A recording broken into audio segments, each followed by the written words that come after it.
Hello, this document has been prepared for you in order to provide an update about what we at Meaningful Mobility have been doing since we last met. We want to remind you of what we at Meaningful Mobility want to do and who we are. We want to let you know how we got the information and from whom. We would then like to let you know what we have found out about older adult mobility. Finally, we'd like to share with you what we will do next in our research. So what do we want to know? Well, we want to know how older adults move and why they move in different places, times, and with different conditions. In doing so, we aim to understand how older adults' mobility influences their well-being. So far, we have collected data in two countries, the Netherlands and the UK. We focused on older adults aged 55 and over who may have survived a stroke, are living with dementia, or are considered healthier. This is our team, some of whom you have met.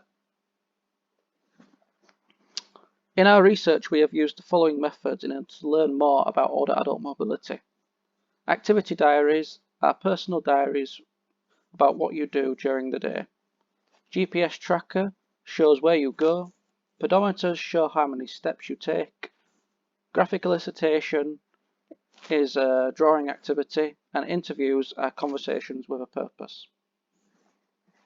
We got in touch with our participants in a variety of ways, from community centres to friends and family.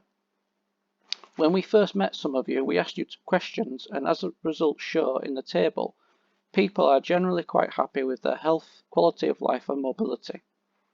But we wanted to know more. Therefore, we have used all the methods and research ideas to delve deeper into older adult mobility. One of the areas that we considered was life events and mobility of older adults.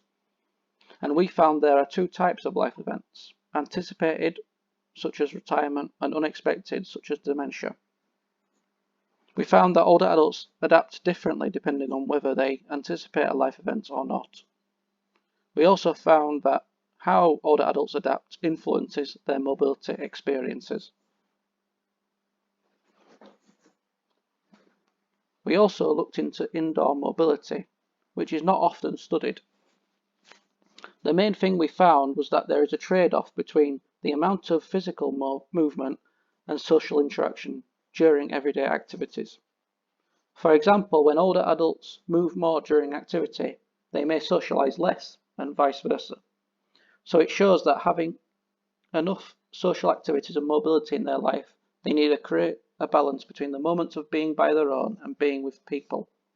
Importantly, resting and alone time are okay. We also discovered that older adults spend the majority of their everyday time indoors, mostly at home. At home, we found older adults have more physical activity, such as chores, gardening, and cooking. And in other indoor places away from their home, they tend to do more socialising.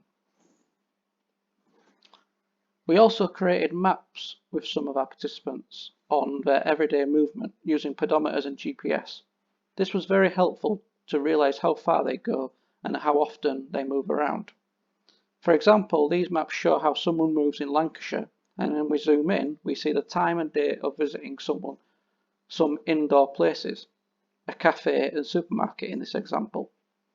These maps were linked to the activity diaries to understand with whom our participants travelled and visited these places and the feelings they had.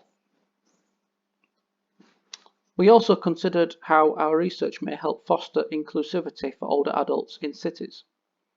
Feeling included is important because it can make people feel like they belong and can make them live happily.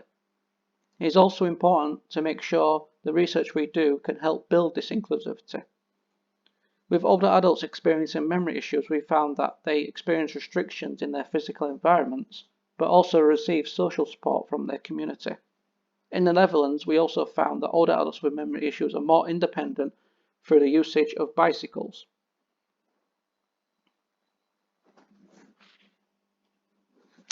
Due to COVID-19 and its influence on all our lives, we also looked at the effect of this pandemic and the lockdowns on older adult mobility. We found that the COVID-19 pandemic and lockdowns had major effects for participants in both the UK and the Netherlands. As a group vulnerable to COVID-19, older adults experienced many restrictions. However, we found that older adults demonstrated resilience and adaptability during this period by developing new hobbies, attending to tasks that have been long delayed, and enriching their social worlds through new means. We also wanted to focus on older adults who care for someone they love. And we found that caring significantly affects mobility experience. Caring also influenced by older adults, their communities, and the people around them. Caring is also highly personal with similar expectations of what a carer is. And we also found that caring expectations can make it difficult to remain as mobile as older adults like. And the drawings show how big caring plays a role in the lives of our participants.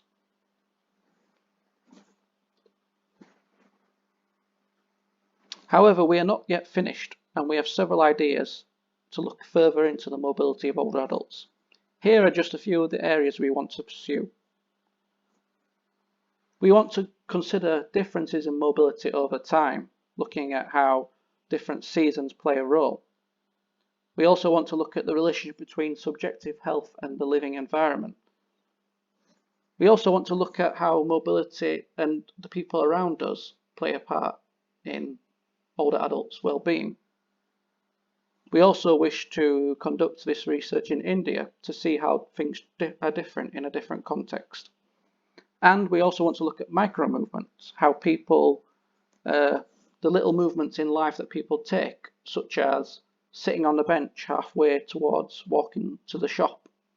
And we wish to use another method called ecological momentary assessment, which is a small survey that can take place several times in a day that asks people how they feel at that moment. So these are just some ideas that we wish to pursue in the coming months. So that's it. Thank you again for your involvement and support during our research. We hope you found this interesting, and if you wish to know more, please get in touch via the email. You can also consult our website for more information. Thank you and goodbye.